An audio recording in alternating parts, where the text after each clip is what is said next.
What up traders, what up investors, Ken here from Dyslexic Investor, and we're going to be looking at the third update of this particular trade from COZ Mainoff. Basically, this is a trade that he executed about 18 days ago. He put in $780,000 in puts on SPX $1,500 or 1,500 strike put that expired June 19th, and he bought 450 of them. So this is a substantial amount of money. So we did the first update, he was down maybe 100K. Then we did an update maybe a week later. That position, after we kind of bottomed out and moved forward, that position was down maybe 450,000. And so I'll link those videos down below if you wanted to catch up with the overall schema of things. So this is just, again, a little highlight. He bought the average cost of those puts, 1,500 strike price puts at $17.14, so $1,700 ish. And now he has 450 of that. He has 450 calls. So we're just gonna do 450. Oh, I scroll this up. 450 times 17.42. That is 7,000. That then we're gonna do times 100 because it's the shares. So that equals the right amount. Okay, cool.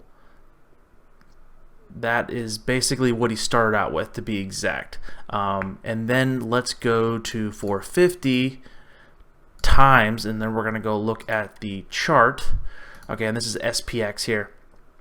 Let's go actually to a daily. Here we go. All right. So basically, this is 18 days ago. So we just count back 1, 2, 3, 4, 5, 6, 7, 8. So basically, bought in this area, thinking that we're going to be going lower again, lower to the 1,500 put option here. So that was from here to there. We can look at, he's thinking 50% lower from where we're at right now. What that is quite of a jump lower. Again, anything can happen. He does have until a little over 3 months out.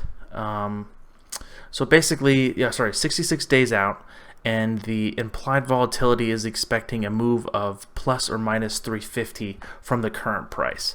So that doesn't even break 2,000.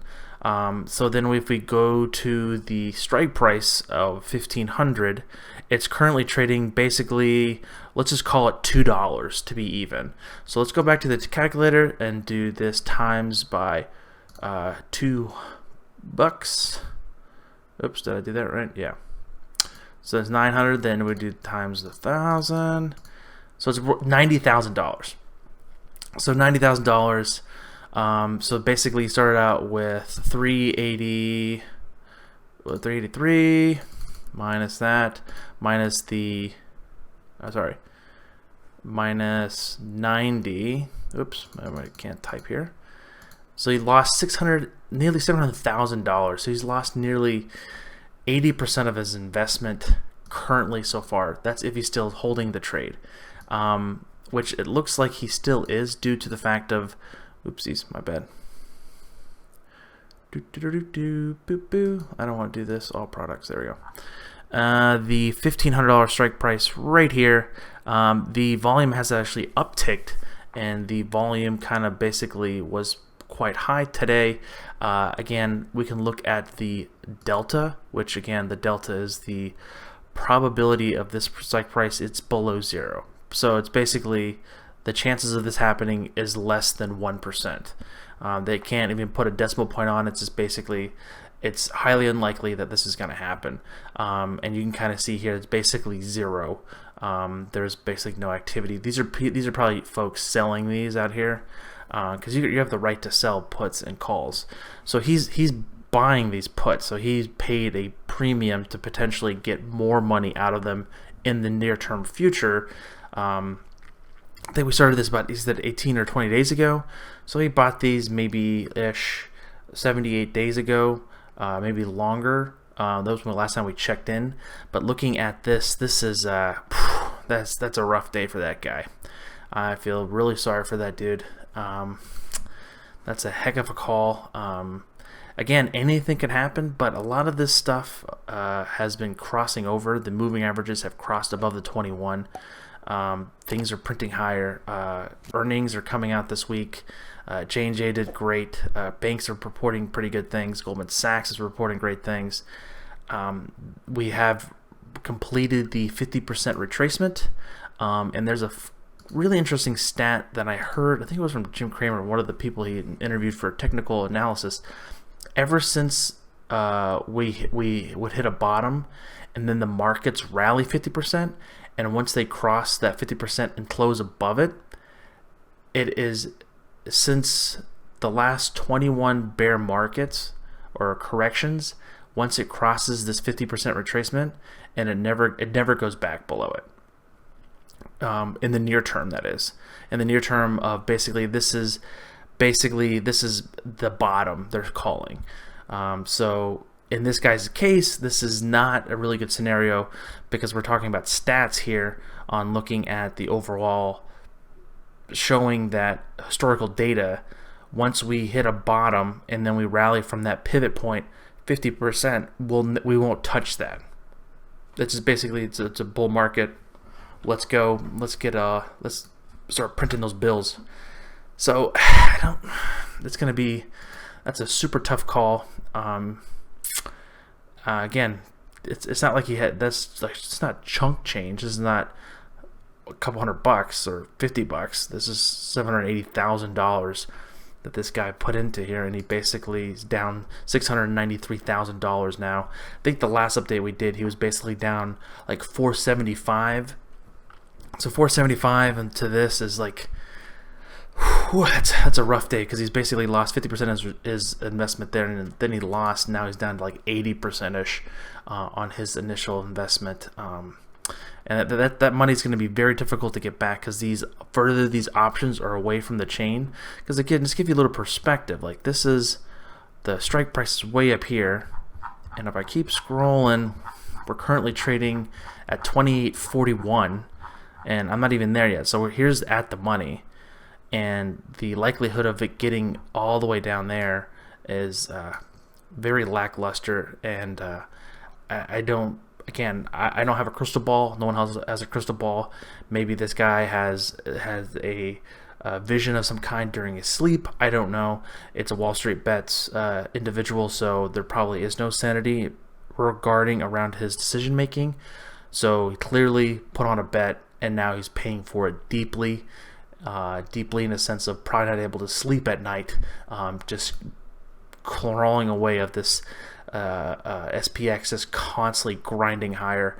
I'm pretty sure he got a break here, but that being said, that option is so far out of the money.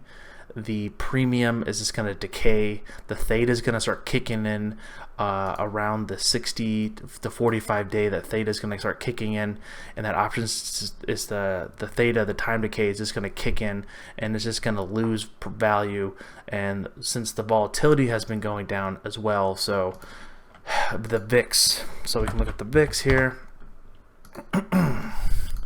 It has just been crashing down as well.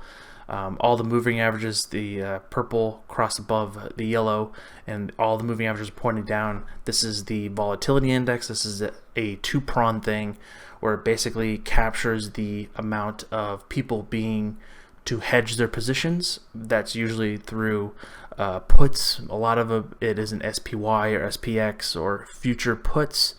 On looking at a potential downturn, and this has been just crawling lower and lower day in, day out, potentially wanting it to break the 37 price target here.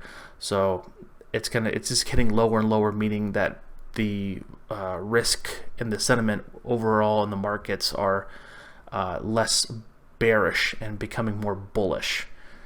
So this is a good sign if you're a bull, not if you're that poor Reddit user that's down $700,000.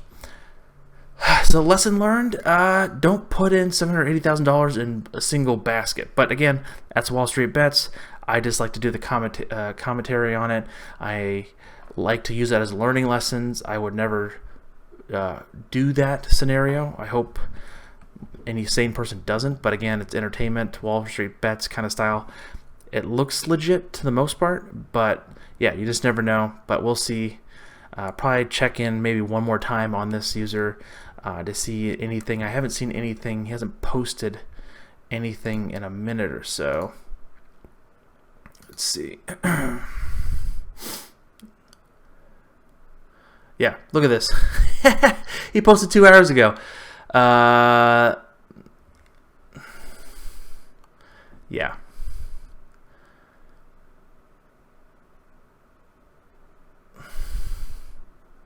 So he's closing out his position. So this is the moral of the story, basically. Closing out the position, basically, kind of, we were really close to the calculation here, only off by $4,000. It looks like he's finally done and over with. I think he should have tagged the other one on what's going on here, but this has just been a crazy turnaround, and I hope the best for him, and Godspeed for him, and Godspeed.